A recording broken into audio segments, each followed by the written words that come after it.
9 से 5 की नौकरी से मुक्ति पाए और धनवान बने। बहुत से लोग सपने देखते हैं। किसी के लिए वो सपना है कि वह दुनिया घूमने जाए, तो किसी के लिए अपने पसंदीदा शौक को पूरा करना। लेकिन जब आप 9 से 5 की नौकरी में फंस जाते हैं तो आपके सपने हमेशा सपने ही रह जाते हैं। इस पुस्तक के माध्यम से लेखक ने हमें उन तरीकों का ज्ञान दिया है जो हमें पैसे कमाने के साथ साथ अपने सपनों को भी पूरा करने की स्वतंत्रता देते हैं, जो 9 से 5 की नौकरी में कभी संभव नहीं होती।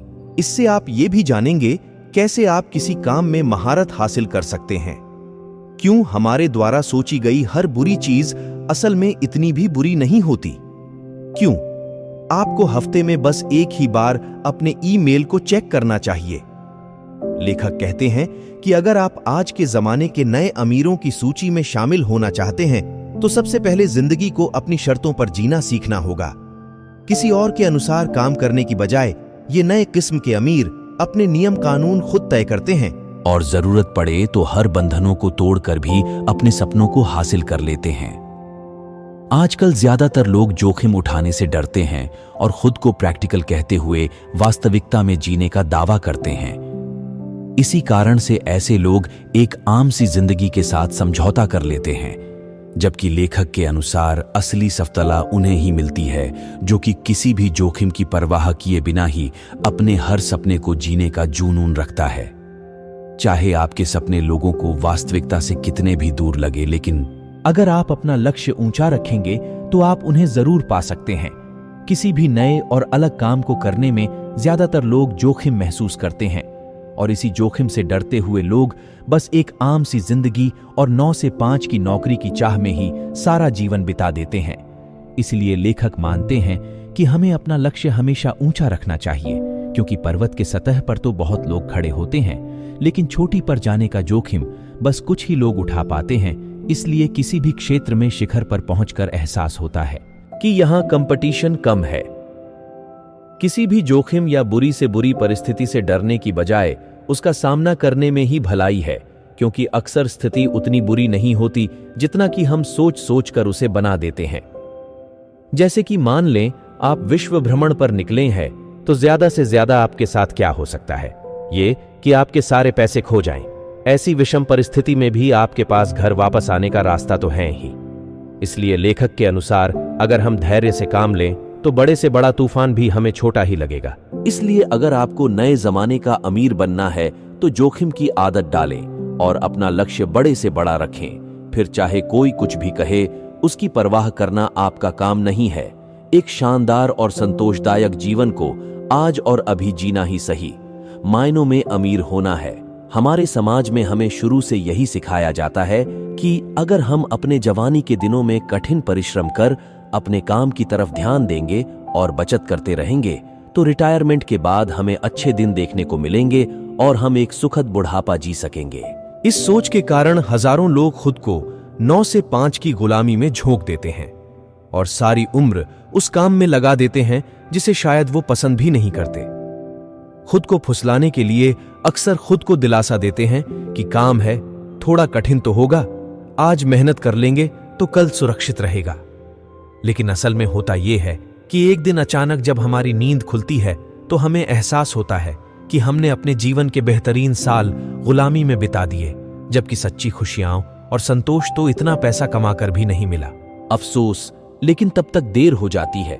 इसीलिए लेखक ने अपने अनुभवों से प्रेरणा लेते हुए ये कहा है कि हम जो भी सपने देखते हैं और जो हमारी रुचियां हैं, उन्हें पूरा करने के लिए हमारा करोड़पति होना जरूरी नहीं है, बल्कि जीवन की ज्यादातर चीजें तो एक आम सी आमदनी में भी आ सकती है। जैसे कि मान लें अगर आपका सपना दुनिया भ्रमण या किसी खास जगह पर घूमने का है, तो आप आज और अभी उसे कर पूरा सकते हैं। उसके लिए बस एक माध्यम वर्गीय आमदनी के एक सुरक्षित और निरंतर स्रोत की जरूरत है। और ये आमदनी आप बिना 9 से 5 की जॉब किए दुनिया के किसी भी कोने में बैठकर कैसे कमा सकते हैं। आइए आगे के इसके बारे में जानते हैं। आपको हर काम सही करने की जरूरत नहीं है, बस सही काम ही करने की जरूरत है, क्योंकि आपको प्रभावशाली बनना है, योग्य नहीं। आपने अक्सर देखा होगा कि जो लोग ऑफिस में ज्यादा से ज्यादा समय बिताते हैं उन्हें ज्यादा मेहनती और अच्छा काम करने वाला माना जाता है। हमारी रोजमर्रा की जिंदगी में भी देखा जाए तो जो लोग खुद को हमेशा बिजी दिखाते हैं, उन्हें समाज कठिन परिश्रम करने वाला मानता है। कई एम्प्लॉई अपना ज्यादा समय ऑफिस में बिताकर अपने बॉस को खुश करने में लगे रहते हैं, ताकि उनका बॉस ये समझे कि वो अच्छा काम कर रहे हैं। जबकि सच तो ये है कि किसी की काबिलियत जानने के लिए समय का पैमाना सही नहीं है। यहां पर 80-20 का सिद्धांत काम आ सकता है, जिसके अनुसार हमारे लाभ या परिणामों का ज्यादातर हिस्सा हमारे काम के 20% काम से बनता और बाकी का 80% काम उतना जरूरी नहीं होता। इसलिए आजकल के नए अमीर इस सिद्धांत के अनुसार ही अपने सारे काम करते हैं। समझदारी इसमें नहीं कि हम कम से कम समय में ज्यादा से ज्यादा काम खत्म कर दें, बल्कि समझदारी इसमें है कि हम ज्यादा से ज्यादा लाभ कम से कम काम करके प्राप्त कर सकें, क्योंकि गैर जरूरी काम हमेशा गैर जरूरी ही रहेगा, चाहे आप उसको कितने भी अच्छे ढंग से क्यों ना खत्म कर लें। कम से कम काम करके ज्यादा से ज्यादा लाभ उठाएं और अपना बचा हुआ समय अपने सपनों और परिवार को देकर एक सुकून भरी जिंदगी का मजा लें। ज्यादातर लोग अपने सपनों को पाने की बजाय उनसे सारी उम्र दूर भागते रहते हैं और खुद को दिलासा देते हैं कि एक दिन खुद ब खुद सब ठीक हो जाएगा। अपनी इस सोच को सही साबित करने के लिए लोग इसे सकारात्मकता के साथ जोड़ते हैं, जबकि असल में ये कोई सकारात्मक सोच नहीं है। ये तो अपनी आलस्य को छुपाने का एक तरीका है। इंसान अपने कंफर्ट जोन से बाहर ही नहीं आना चाहता। उसे लगता है आने वाला कल अपने आप उनके जीवन में खुशियां लेकर आएगा। लेकिन सच तो ये है कि आने वाला कल तभी सुनहरा हो सकता है जब आप आज उसके लिए कोई ठोस कदम उठाए। चाहे आपके सपने छोटे हों या बड़े, उन्हें पूरा करने के लिए आपको अपने कंफर्ट जोन से बाहर आकर खुद ही कदम उठाना होगा। अगर आप इस नए किस्म के अमीरों की सूची में शामिल होना चाहते हैं, तो सबसे पहले आपको अपने डर से जीतना होगा, क्योंकि अक्सर जिस चीज से हम सबसे ज्यादा डरते हैं वही हमारी कमजोरी होती है, और उस कमजोरी से ऊपर उठे बिना हम अपने सपनों को नई उड़ान नहीं दे सकते। इसलिए सफल होने के लिए और अपने सपने को पूरा करने के लिए आपको किसी भी कठिन से कठिन परिस्थिति का सामना करने के लिए तैयार रहना होगा। हो सकता है लोग आपके बारे में बातें बनाएं, आपको ताने मारें, लेकिन लोगों की इस दकियानूसी सोच से ऊपर उठकर आपको आज और अभी अपने सपने की ओर अपना पहला कदम उठाना होगा, क्योंकि लेखक कहते हैं कि आज नहीं तो कभी नहीं। अपने आप से झूठ बोलना छोड़ दें कि एक दिन सब ठीक हो जाएगा। सच का सामना करें और अपने डर को दूर कर अपने सपनों की राह पर चल पड़ें। यही इस किताब का सार है।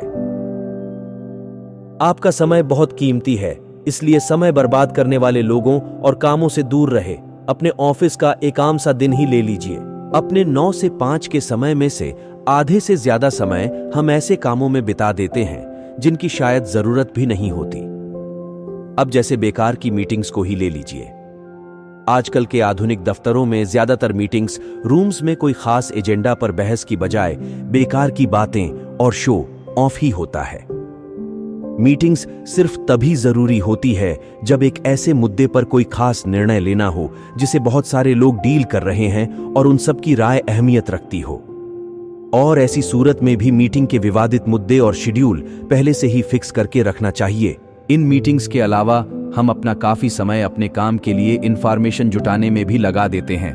जैसे कि मान लें आपको किसी खास टॉपिक पर कोई खास जानकारी चाहिए, तो उसके बारे में घंटों अखबारों में या इंटरनेट पर रिसर्च करने में लगाने की बजाय हम सीधा उस क्षेत्र के किसी एक्सपर्ट से पूछ सकते हैं, जो हमें पुख्ता और सही जानकारी देगा और हमारा समय भी बचेगा।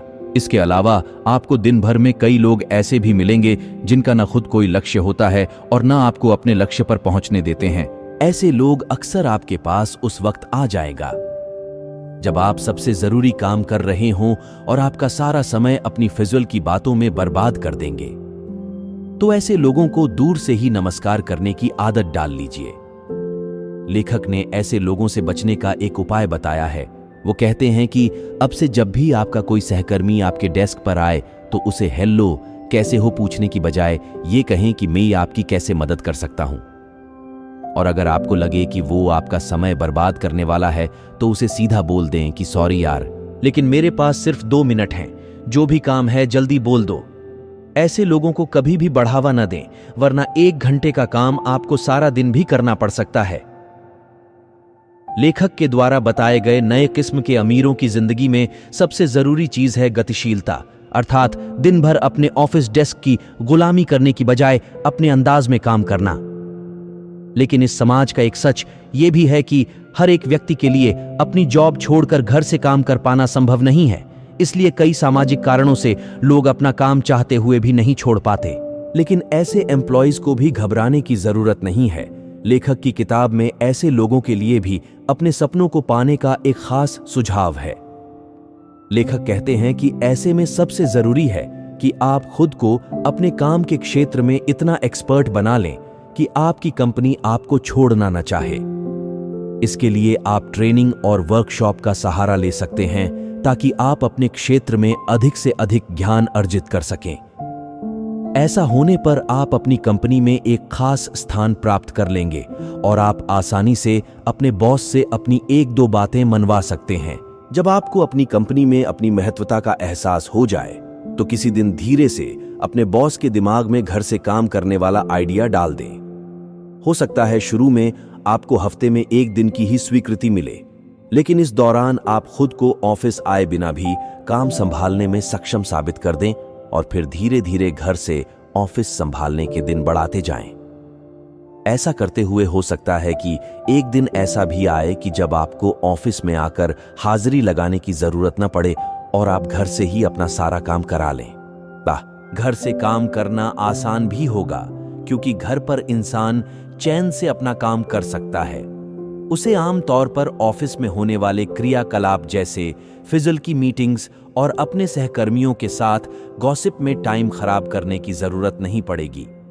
अगर आप जिंदगी के हर एक लम्हे का लुत्फ उठाते हुए भी अमीर बनना चाहते हैं तो इसके लिए जरूरी है कि आपके पास आय का एक सुनिश्चित स्रोत हो, और ऐसा स्रोत बस एक बिजनेस से ही मिल सकता है। लेकिन सिर्फ बिजनेस सेट करना ही जरूरी नहीं है, बल्कि आपको ऐसा बिजनेस सेट करना है जिसमें आपकी भागीदारी और जिम्मेदारी कम से कम हो। ऐसा बिजनेस सेट करना उतना कठिन भी नहीं है जितना कि ज्यादातर लोग समझते हैं। आज के आधुनिक दौर में हर काम हम आउटसोर्स कर सकते हैं।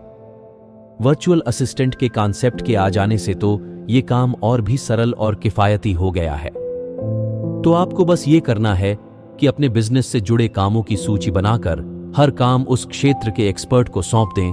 ऐसा करने से हर काम बेहतर तरीके से होगा और आपके ऊपर लोड भी कम रहेगा। ज्यादातर आउटसोर्सिंग एक्सपर्ट अपना काम बेहतरीन ढंग से पूरा करते हैं, बस जरूरत होती अपना काम एकदम सही और साफ तरीके से समझाने की। अगर आप अपना पूरा बिजनेस आउटसोर्स करवा रहे हैं तो ऐसी सूरत में इन दो बातों का ध्यान अवश्य रखें।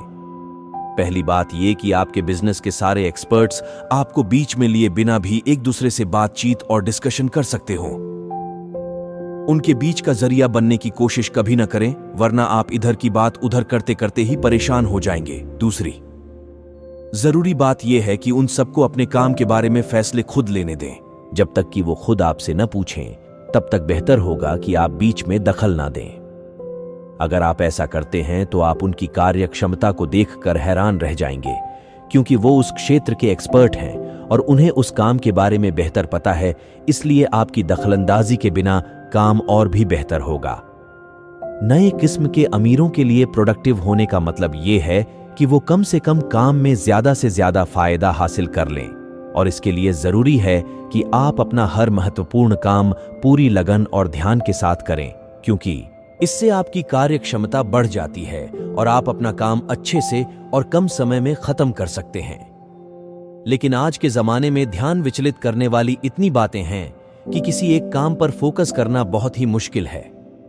आप अपने ऑफिस को ही ले लीजिए। जैसे ही आप कोई जरूरी काम कर रहे हो, ठीक उसी वक्त आपका फोन नए ईमेल नोटिफिकेशन की घंटी बजा देता है और आपका सारा ध्यान अपने काम से हटकर उस ईमेल को पढ़ने की ओर चला जाता है।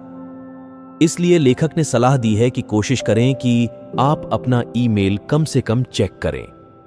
जैसे ही आप ऑफिस आएं, अपनी टू डू लिस्ट में से हर काम के लिए खुद से पूछें कि अगर मैंने सारे दिन में बस यही काम किया तो क्या मैं संतुष्ट रहूंगा, और जिस जिस काम के लिए आपका मन हाँ में जवाब दे उसे महत्वपूर्ण कार्यों की सूची में शामिल कर लें और कोशिश करें कि आप उन्हें लंच से पहले निपटा सकें।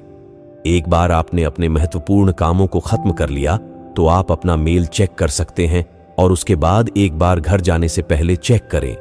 बाद में धीरे धीरे आप इसे हफ्ते में 1 या 2 बार चेक की आदत में भी तब्दील कर सकते हैं।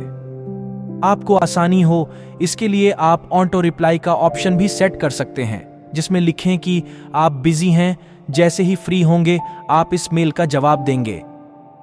ऐसा करने से आपको अपने महत्वपूर्ण काम पर ध्यान लगाने में आसानी होगी। अपने चाहने वालों और सहकर्मियों को भी ये बता दें कि वो आपको तभी कोई फ़ोन या मैसेज करें जब कोई इमरजेंसी हो, अन्यथा अपना मैसेज छोड़ दें, आप फ्री होकर देख लेंगे। अपने काम के वक्त फ़ोन को भी कम से कम इस्तेमाल करें, क्योंकि दुनिया में ज़्यादातर चीजें इंतजार कर सकती हैं, कुछ आपातकालीन और जरूरी चीजों के अलावा। इसलिए हर छोटी छोटी बात को अपना ध्यान न भटकाने दें, ताकि आपका पूरा फोकस आपके लक्ष्य की ओर ही रहे। एक लगातार और अच्छी आमदनी के लिए जरूरी है बिजनेस, और बिजनेस के लिए जरूरी है प्रोडक्ट। तो बिजनेस का सबसे आसान तरीका है मार्केट में पहले से मौजूद किसी प्रोडक्ट को दोबारा बेचना, यानी कि उसका रीसेलर बनना। यह सरल तो है, लेकिन इसमें आमदनी भी सीमित है। इसलिए अगर ज्यादा लाभ और आमदनी चाहिए तो आपको अपना खुद का प्रोडक्ट मार्केट में लाना होगा। लेकिन इस काम में बहुत रिस्क है, इसलिए अपने प्रोडक्ट को बनाकर मार्केट में लाने से पहले एक बार ग्राहकों का रिस्पांस जरूर देख लें। ग्राहकों का रिस्पांस जानने के बहुत से तरीके हैं। ऐसे ही कई तरीकों में से सबसे कारगर 2 तरीकों का जिक्र लेखक ने अपनी इस किताब में किया है। उनमें से पहला तरीका है नकली ऑनलाइन स्टोर बनाने का। चूंकि आजकल ऑनलाइन खरीदी का चलन बढ़ गया है, तो आप अपने प्रोडक्ट के लिए एक नकली ऑनलाइन स्टोर खोल सकते हैं। यानी कि जैसे ही कोई ग्राहक आपके प्रोडक्ट के विवरण से प्रभावित होकर उस पर खरीदने के बटन को दबाएगा, तो उसे ये मैसेज मिलेगा कि ये प्रोडक्ट अभी स्टॉक में नहीं है। इस तरह से आप ये जान सकते हैं कि कितने ग्राहकों ने आपके प्रोडक्ट पर क्लिक किया, यानी आपका प्रोडक्ट बाजार में चलेगा या नहीं। दूसरा तरीका है एक झूठा प्रचार अभियान चलाने का, यानी कि आप अपने आने वाले प्रोडक्ट को लॉन्च करने से पहले ही उसका प्रचार शुरू कर दें, और जितने ग्राहक आपके प्रचार से प्रभावित होकर आपके प्रोडक्ट पर क्लिक करेंगे, वो ही आगे जाकर आपके असल खरीदार भी बनेंगे। आप अपने प्रोडक्ट की पैकिंग या उसका नाम सब इस तरीके के जरिए निर्धारित कर सकते हैं, जैसे कि आपके दिमाग में आपके प्रोडक्ट के बारे में जितने भी आइडियाज है उन सब का ऑनलाइन प्रचार करें, और जिसको सबसे ज्यादा क्लिक मिलें उसे चुन लें। लेखक ने भी अपनी किताब के टाइटल को चुनने के लिए भी यही रास्ता अपनाया था, और क्योंकि 4 ऑनवर्ड वर्क वीक को सबसे ज्यादा क्लिक मिले थे, इसलिए उन्होंने इसे अपना टाइटल चुना। इसलिए लेखक कहते हैं कि बाजार के जोखिमों को देखते हुए कभी भी बिना अनुमान लगाए अपना प्रोडक्ट बेचना शुरू न करें। एक बार आपका प्रोडक्ट बिकने लगा, उसके बाद भी आपकी जिम्मेदारियां खत्म नहीं होती। अगर आप चाहते हैं कि आपका प्रोडक्ट आपकी आय का एक निरंतर चलने वाले स्रोत बना रहे, तो जरूरी है कि आप अपने ग्राहकों से अपने प्रोडक्ट के इस्तेमाल से होने वाले बड़े बड़े फायदों के बारे में बात करें, और विज्ञापन में दर्शाए हुए फायदों को असल में भी पूरा करें। कोशिश करें कि आप अपने प्रोडक्ट को सजा धजा कर पेश करें, और एक ऐसी कीमत निर्धारित करें जो आपको एक अच्छा मार्जिन दिलाती हो, ताकि आपको कम से कम सेल में भी अधिक से अधिक इनकम हो जाए और आपको ढेर सारे ग्राहकों की सिरदर्दी भी न झेलनी पड़े।